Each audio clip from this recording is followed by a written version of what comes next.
Hello students, Neena Hindi classes में आपका स्वागत है। आज हम एनसीईआरटी कक्षा 10वीं हिंदी की पाठ्य पुस्तक स्पर्श के पद्य खंड का कबीर जी की साखी पढ़ेंगे, जो कि इसमें पहला पाठ है। तो इसमें हम कबीर जी की साखियां पढ़ेंगे। सबसे पहले कबीर जी की साखी क्या है? ऐसी बाणी बोलिए मन का आपा खोई, अपना तन शीतल करे औरन को सुख होई। हाँ, यहाँ पर कबीरदास जी क्या कह रहे हैं? वो कह रहे हैं कि हमें ऐसी वाणी बोलनी चाहिए, अर्थात ऐसे वचन बोलने चाहिए कि जिनको बोलते समय हमारे अपने मन का आपा खो जाए। आपा खो जाए मतलब, आपा मतलब अहंकार, कि जब हम बोल रहे हो तो अपने अहंकार को खो दें, मतलब अपने अहंकार में ना बोले, मैं की भावना को लेकर कोई भी बात ना करें। ठीक है, कोई भी बात हम बड़े ही सादगी से करें, अहंकार में ना कहें। और कबीरदास जी कहते हैं कि हमें जो वाणी बोलनी चाहिए या हमें जो भी विचार बोलने चाहिए वो ऐसे कि बोलते समय हमें खुद को शीतलता का अनुभव हो, हमारे तन को शीतलता मिले। मतलब हम इतनी सादगी से बोलें, इतनी मिठास से बोलें कि हमें खुद को शीतलता सी महसूस हो। ठीक है, जो हमारे मन को शांति दे। ठीक है, इस प्रकार का बोले कि बोलते वक्त हमें भी लगे कि हम अच्छा बोल रहे हैं, और जो सुनने वाला है, जो श्रोता है, उसको भी सुख की अनुभूति हो, उसको भी अच्छा लगे। तो ऐसे वचन हमें बोलने चाहिए कि हमें खुद को भी अच्छा लगे और हम अहंकार में ना बोले, और जो सुनने वाला है उसको भी हमारे वचन सुनकर सुख की अनुभूति हो। ठीक है बच्चों, आगे दूसरा उनकी साखी जो है वो है, कस्तूरी कुंडली बसे मृग ढूंढे बन माही, ऐसे घटी घटी राम है दुनिया देखे नाही। यहाँ पर कबीरदास जी क्या कह रहे हैं? वो कह रहे हैं कि कस्तूरी मृग जो होता है वो वन में, ठीक है, वन में कस्तूरी की सुगंध को ढूंढता रहता है और उसकी तलाश में ही इधर उधर घूमता रहता है, लेकिन उसको कहीं पे भी कस्तूरी नहीं मिलती। क्यों नहीं मिलती? क्योंकि जो वास्तव में कस्तूरी है वो कहाँ पर होती है? उसकी खुद की नाभि में होती है। ठीक है, जो कस्तूरी है वो उसकी खुद की नाभि में होती है। तो वो, क्योंकि उसको उसकी सुगंध आ रही है, कस्तूरी की उसको खुशबू आ रही है, तो उसको ढूंढने के लिए वो पूरे वन में घूमता रहता है, लेकिन उसको कहीं भी नहीं मिलती। मिलेगी कैसे? वो उसकी खुद की नाभि में होती है, वहीं बसी होती है। ठीक इसी प्रकार से जो राम भक्त होते हैं वो राम को, अर्थात अपने ईश्वर को सभी स्थानों पर, सभी जगहों पर ढूंढते हैं। कैसे?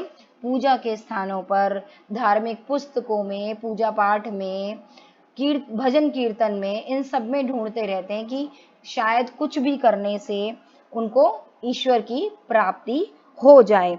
लेकिन जो वास्तव में ईश्वर हैं वो इन चीजों में नहीं, वो तो हर कण कण में, घटी घटी मतलब हर कण कण में विद्यमान है। हमें अगर उनको सच्चे मन से, अगर हमें उनको पाना है तो हमें सच्चे मन से उनको याद करने की आवश्यकता है, ना कि इधर उधर ढूंढने की। तो अगर हमें ईश्वर की प्राप्ति करनी है तो इधर उधर ढूंढने की आवश्यकता नहीं है, बल्कि सच्चे मन से हम उनकी प्रार्थना करें, हम उनकी पूजा करें, उनको सच्चे मन से याद करें, जिसमें कोई भी हमें अपना स्वार्थ ना हो, तो हमें ईश्वर अवश्य मिलेंगे। ठीक है बच्चों, तीसरी साखी है, जब मैं था तब हरि नहीं, अब हरि है मैं नाही, सब अंधियारा मिटी गया जब दीपक देखा माही। हाँ, यहाँ पर कबीरदास जी कहते हैं कि जब मुझ में मैं की भावना थी, मैं मतलब अहंकार की, जब मैं मुझ में अहंकार था, मैं था, तब तक मुझे ईश्वर की प्राप्ति नहीं हो रही थी। लेकिन आज जब मुझे ईश्वर की प्राप्ति, हरि मतलब ईश्वर की प्राप्ति हो गई है, मैंने ईश्वर को पा लिया है, तो मेरे अंतर से सारा अहंकार, जो मैं की भावना थी, वो समाप्त हो गई है। ठीक है, और वो कहते हैं कि अब जब मैंने ईश्वर रूपी दीपक को पा लिया है, मतलब ईश्वर की रोशनी को देख लिया है, सच्चे मन से मुझे पता चल गया ईश्वर क्या है, तो मेरे मन का सारा अंधकार, मतलब जो अहंकार था, वो सब मिट गया है। ठीक है, कि जब तक मेरे मन में अहंकार था तब तक मुझे ईश्वर की प्राप्ति नहीं होती, और जब मुझे ईश्वर की प्राप्ति हो गई तो मेरे अंदर से सारा अंधेरा अर्थात अहंकार मिट गया। मुझे वास्तव में क्या है, सब सच क्या है, ईश्वर क्या है, सब कुछ मुझे पता चल गया है। अब मुझ में बिल्कुल भी मैं की भावना नहीं है। इन सबसे कबीरदास जी का कहने का मतलब ये है कि जब तक हमारे अंदर अहंकार होता है, अहंकार की भावना होती है, मैं की भावना होती है, तो हम ईश्वर को प्राप्त नहीं कर सकते। तो हमें अपने आप को भूल कर ही ईश्वर में खो जाना चाहिए, सच्चे मन से उनको याद करना चाहिए ईश्वर को पाने के लिए। ठीक है, चौथी साखी क्या है कबीर जी की? सुखिया सब संसार है, खाए अरु सोवे, दुखिया दास कबीर है, जागे अरु रोवे। अब इन पंक्तियों में कबीरदास जी क्या कह रहे हैं कि जो पूरा संसार है वो बहुत सुखी है, क्योंकि संसार के सभी लोगों को क्या लगता है, सभी प्राणियों को ये लगता है कि वो भोग विलास के लिए आए हैं और वो उसी में विलीन है, कि भोग रहे हैं, दिन भर खा रहे हैं, जीवन के मजे ले रहे हैं और सो जा रहे हैं। ठीक है, वो यही करते हैं। लेकिन कबीरदास जी यहाँ पर बहुत दुखी हैं। वो क्या कहते हैं कि जैसा कि संसार के लोगों को लगता है कि वो खाने के लिए, भोग विलास के लिए, सब कुछ प्राप्त करने के लिए प्रार्थना करते रहते हैं, और फिर उसके बाद ये सब सुख मिल जाना, विश्राम करना, यही वास्तविक जीवन है। ठीक है, सांसारिक लोगों को, सबको ये लगता है, लेकिन वास्तव में ये असली सुख नहीं है, वास्तव में ये जीवन ही नहीं है। ठीक है, जो वास्तविक जीवन है या हमारे जीवन का लक्ष्य है वो भोग विलास बिल्कुल भी नहीं है। तो कबीरदास जी वही कह रहे हैं, वो बाकी लोगों की तरह नहीं है, वो ऐसा नहीं सोचते कि वो भोग विलास के लिए आए हैं। वो जान गए हैं कि जो जीवन है उसका वास्तविक लक्ष्य ईश्वर की प्राप्ति है। ठीक है, और अपने इसी लक्ष्य की प्राप्ति के लिए कबीरदास जी जागते रहते हैं और इसी दुख से रोते रहते हैं कि उनको कब ईश्वर की प्राप्ति होगी।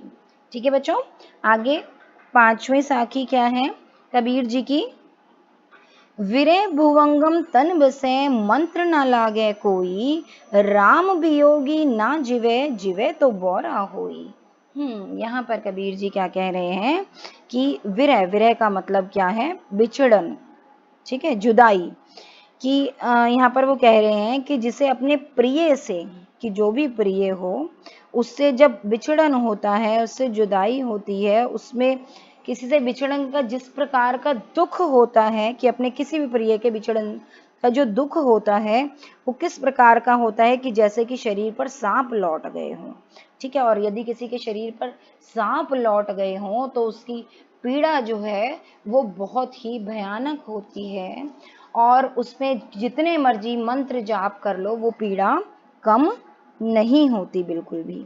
ठीक है, तो इसी प्रकार से जो राम भक्त हैं, मतलब ईश्वर के भक्त हैं, वो, उनको जब ईश्वर का विरह है, जब तक मतलब उनसे जुदाई है, मतलब जब तक उनको प्राप्त नहीं कर लेते, तो वो उस वियोग में कैसे हो जाते हैं, जिनको श्री राम का वियोग है, मतलब ईश्वर का वियोग है, वो उसमें कैसे हो जाते हैं कि ना ही तो वो जी पाते हैं, और यदि अगर जी भी रहे हैं तो वो कैसे हो जाता है व्यक्ति?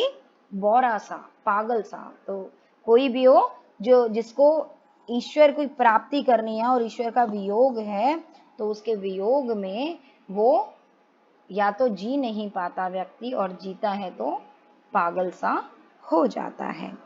आगे नंबर 6 पर, निंदक नीड़ा राखिए, आंगनी कुटी बधाई, बिन साबण पानी बिना, निर्मल करे सुभाई। यहाँ पर कबीरदास जी इन पंक्तियों में क्या कह रहे हैं? बहुत ही अच्छी बात कह रहे हैं। वो कह रहे हैं कि निंदक अर्थात जो बुराई करने वाला व्यक्ति है, कोई भी जो हमारी बुराई करता है, ठीक है, उसे हमें सदा अपने नेड़े अर्थात आसपास ही रखना चाहिए। ठीक है, बल्कि हो सके तो उसे अपने आंगन में एक कुटिया ही बना कर दे देनी चाहिए। ऐसा क्यों? कि वो हमारे हमेशा आसपास रहेगा तो हमें वो हमारे बारे में बताता रहेगा। वो कहते हैं, कबीर जी कहते हैं कि निंदक ही एक ऐसा व्यक्ति है जो बिना साबुन और बिना पानी के ही हमें स्वच्छ कर देता है, हमें निर्मल कर देता है, मतलब हमें स्वच्छ कर देता है। कहने का तात्पर्य निंदक ही वो व्यक्ति है जो हमारे आसपास रह के हमारी बुराई करता है या हमारी कमियों को बताता है और हमें ये मौका देता है कि हम उन बुराइयों को सुधार सकें, उनको दूर कर सकें। तो हमें वो अच्छा ही बना रहा है ना, हमें निर्मल ही तो बना रहा है जब हम अपनी बुराइयों को दूर कर पाते हैं। तो निंदक तो सबसे अच्छा व्यक्ति हो गया जो कि हमें हमारी बुराइयां, हमारी कमियों को बताता है। तो इसलिए उसे हमें दूर रखने की बजाय, उससे दुखी होने की बजाय हमें उसे अपने आसपास रखना चाहिए। ठीक है बच्चों, आगे 7वीं साखी जो है कबीर जी की वो क्या है? पोथी पढ़ी पढ़ी जग मुआ, पंडित भया न कोई, एके अशिर पीव का, पढ़े सुपंडित होई।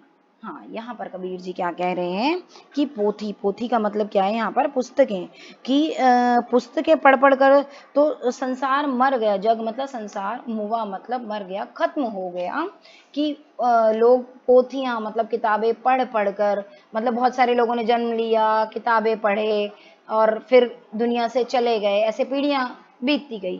ठीक है, कि किताबें पढ़ते गए, ज्ञान प्राप्त करे और जाते गए, लेकिन कोई भी वास्तविक रूप में पंडित नहीं बन पाया। मतलब पंडित मतलब विद्वान, मतलब ज्ञानी, कि किसी को भी वास्तविक ज्ञान नहीं मिला। ठीक है, हो सकता है किताबी ज्ञान मिल गया लेकिन वास्तविक ज्ञान किसी ने प्राप्त नहीं किया।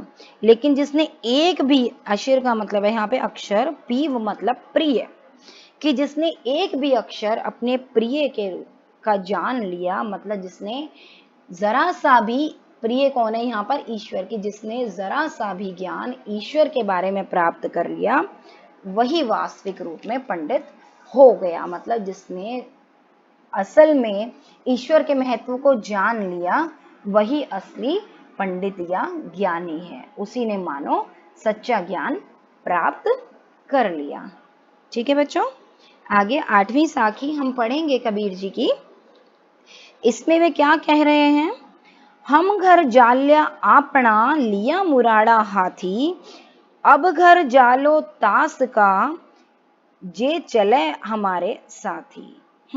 यहाँ पर कबीर जी क्या कह रहे हैं कि हमने अपना घर का मतलब है यहाँ पर अहंकार, बुराइयां, कि हमारे अंदर जितना भी मैं की भावनाएं, जो भी बुरी आदतें या बुरी सोच हैं, तो यहाँ पर वो कह रहे हैं कि हमने, अर्थात मैंने अपने घर को, मतलब अपने अहंकार को, बुराइयों को, अपनी कमियों को दूर कर दिया है या खत्म कर लिया है, और अब अपने हाथ में मुराड़ा, मतलब एक जलती हुई लकड़ी, या जिसे कहेंगे मशाल, वो ले ली है, और अब उनका घर चलाने चल पड़े हैं, उनका घर जलाने चले हैं हम, या मैं चला हूँ, जो कि, या घर का मतलब है अहंकार, कि उनका अहंकार को खत्म करूंगा जो मेरे साथ इस मार्ग पर चल पड़े हैं। तास का मतलब उनका, कि जो मेरे साथ उस मार्ग पर चल पड़े हैं, और ये मार्ग कौन सा है? सत्य का मार्ग, सन्मार्ग। ठीक है, कि मैंने अपनी तो बुराइयों को खत्म कर लिया है और अब ज्ञान रूपी मशाल अपने हाथ में ले ली है, और उनको ज्ञान बांटूंगा जो वास्तव में इस सत्य के मार्ग पर चलना चाहते हैं। ठीक है, तो यहाँ घर जलाने का मतलब है अहंकार को, बुराइयों को खत्म करना, कि मैंने अपनी बुराइयां खत्म कर ली और अब जो अच्छे मार्ग पर चलना चाहते हैं, मैं उनकी बुराइयों को खत्म करने रूपी या उनको कम करने के लिए ज्ञान देना चाहूंगा। ठीक है बच्चों, तो उम्मीद करती हूँ आपको ये सारी साखियां, उनके अर्थ समझ में आए होंगे और आपको मेरी वीडियो पसंद आई होगी। अगर बच्चों आपको मेरी वीडियो पसंद आई तो उसे लाइक, शेयर और चैनल को सब्सक्राइब जरूर करें। और ये जो मेरे रिटन नोट्स हैं, इनकी जो व्याख्या है साखियों की, इसके बारे में आपको डिटेल डिस्क्रिप्शन बॉक्स में मिल जाएगी। ठीक है बच्चों, तो जल्द ही मिलते हैं अगले वीडियो में। बाय बाय, धन्यवाद।